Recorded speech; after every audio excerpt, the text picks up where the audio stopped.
Itoophiyaan gamtaa Tigraay keessatti Suudaan akeekkachiistem.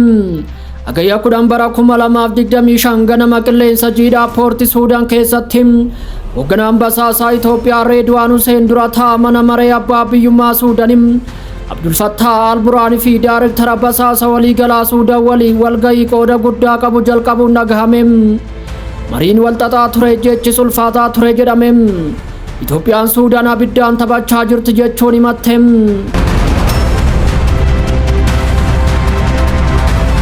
Duumessi waraanaa yeroo walitti qabamaa jirutti Iraan humna waraanaa ishee saffisaan dabaluun Israa'el irratti mataa ba'uu ta'eera. Qondaalonni White House Iraan yeroo dhiyoo keessatti Israa'el haleeluuf akka qophoofte saaxilaniiru. Gama biraan Iraan ejensiin atoomikii idil addunyaa Teheraan daawwachuurraan kan hafe watteen isaa dhaabbatanii kolaraakoo bira hin ga'u jechuun labsite.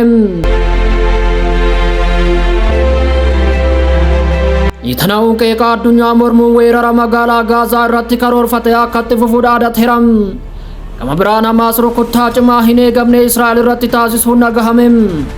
Haleellaan kunis humna ittisaa Israa'el cabsuun miidhaa geessiseera jedhame. Odeeffannoowwan sadeen kana gaggabaabsinee kan isiniin geenyu ta'a.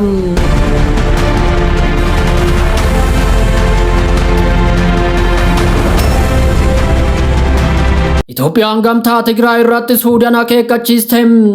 Agayya kudhan bara 2025 ganama qilleensa jiidhaa poorti Suudaan keessatti hoogganaan basaasaa Itoophiyaa Reedwaan Huseen dura taa'aa mana maree abbaa biyyummaa Suudaan Abdul Fattah al-Burhaanii fi Daayireektara basaasaa waliigalaa Suudaan waliin walgahii guddaa taasisaniiru. Marii walxaxaa ture jechi sulfaataa ture. Itoophiyaan Suudaan abiddaan taphachaa jirti jechuun himatte. Finfinnee waraanni Suudaan loltoota TPLF'if gargaarsa loojistikii kenneera jette. Gabaasni hagayya kudhan miidiyaa Suudaan Istaandard miidiyaa irraa bahe akka mul'isutti Suudaan ija jabinaan loltoota Tigraayiif lammummaa fi hayyama jireenyaa kennuun waraana siivilii Suudaan humnoota deeggarsa saffisaa irratti taasisaa jirtutti harkiftee jirti. Walakkeessa bara 2025 loltoonni TPLF Kaartum, Daarfurii fi Kordovaatti mul'achuun isaanii ni himama. Hundeen muddama kana adoolessa bara 2020 yeroo waraanni Tigraay keessatti dhalachuun daangaa ce'ee dhangala'e irraa eegalam. Humnoonni Suudaan gara lafa qonnaa lalisaa naannoo Amaaraa Al-Shafaagatti tarkaanfachuun lafa Itoophiyaa yeroo dheeraaf qonnaan bultoota Itoophiyaatiin misoomaa ture dhuunfataniiru. Eertiraan yeroo tokko michuu Itoophiyaa ta'uun TPLF haleelaa turte. Amma walitti dhufeenyi Suudaanii fi Tigraay waliin qabdu gadi fageenyaan guddateera. Maddeen dippiloomaasii Finfinnee akka jedhanitti Itoophiyaan haga ammaatti tarkaanfii waraanaa kallattii fudhachuurraa of qusatte. Kana mannaa teessoo mana maree nageenyaa gamtaa Afrikaatti fayyadamuun Suudaan uggura EU jala galchuuf tattaaffii taasisaa jirti. Gaazexeessa Suudaan Amaar Sayid wallabdee aangoo naannoo gaafa Afrikaatti gamtaa haaraan uumamaa jira jedheera. Xiinxaltoonni akka akeekkachiisanitti humnoonni Suudaan Eertiraa fi Tigraay wal simsiisuun kaartaa gaafa Afrikaa irra deebiin kaasuu danda'a.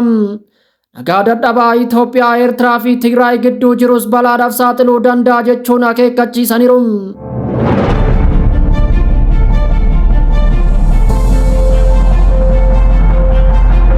Duumessi waraanaa yeroo walitti qabamaa jirutti Iraan humna waraanaa ishee saffisaan dabaluun Israa'el irratti mataa ba'uu ta'eera. Qondaalonni White House Iraan yeroo dhiyoo keessatti Israa'el haleeluuf akka qophoofte saaxilaniiru. Gama biraan Iraan ejensiin atoomikii idil addunyaa Teheraan daawwachuurraan kan hafe watteen isaa dhaabbatanii kolaraakoo bira hin ga'u jechuun labsite. Iraan qondaalli olaanaa dhaabbata to'annoo niikuleeraa dhaabbata mootummoota gamtoomanii guyyaa irraa hagayya 11 bara 2025 mariidhaaf gara Teheraan akka dhufu ibsiteetti. Haa ta'u malee haga waliigaltee haaraa irra ga'amutti sakatta'iinsi iddoowwan niikuleeraa hin jiru jechuun balbala cufatte. Murteen kun haleellaa Israa'el ji'a waxabajjii keessa dhaabbilee niikuleeraa Iraan irratti raawwatte hordofeeti. Kana booda inspeektaroonni ejensii atoomikii idil addunyaa akka hin seenne dhorkamaniiru. Teheraan ejensichi haleellaa kanaaf karaa bane jechuun himatte. Gama biraan ammoo humni waraanaa Iraan saffisaan dabalaa jira. Xiyyaaronni waraanaa Chaayinaa haaraan tajaajila irra jiru. Waliigalteen xiyyaarota waraanaa Raashiyaa Su-35 dhiyaateera. Sirni ittisa misaayilaa fi qilleensaa ishee guyyaa guyyaan cimaa dhufeera. Wallabdee yeroo boba'aa jirutti Iraan waraanaaf qophii ta'uu ishee ibsite. Waraana Israa'el Ameerikaa fi naannicha guutuu liqimsuu danda'uuf.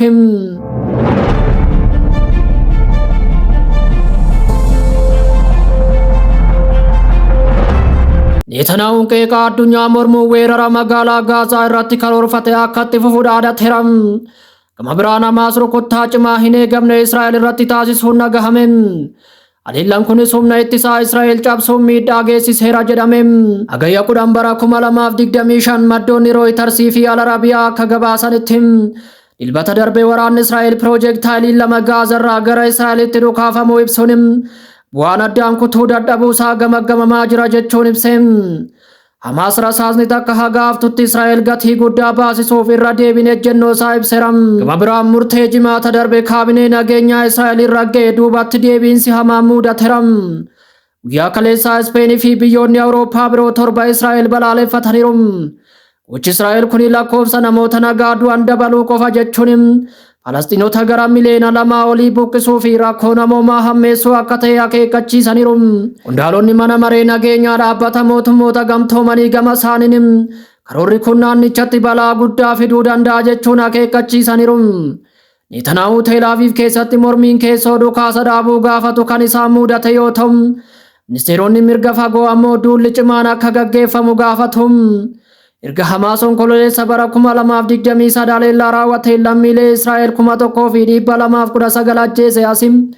Haleellaan Israa'el Falastiinota 61,430 ajjeesuu ministeerri fayyaa Gaazaa ibseeram. Gaazatti namoonni booji'aman 49 kan hafan yoo ta'u 27 du'aniiru jedhamee amanamam.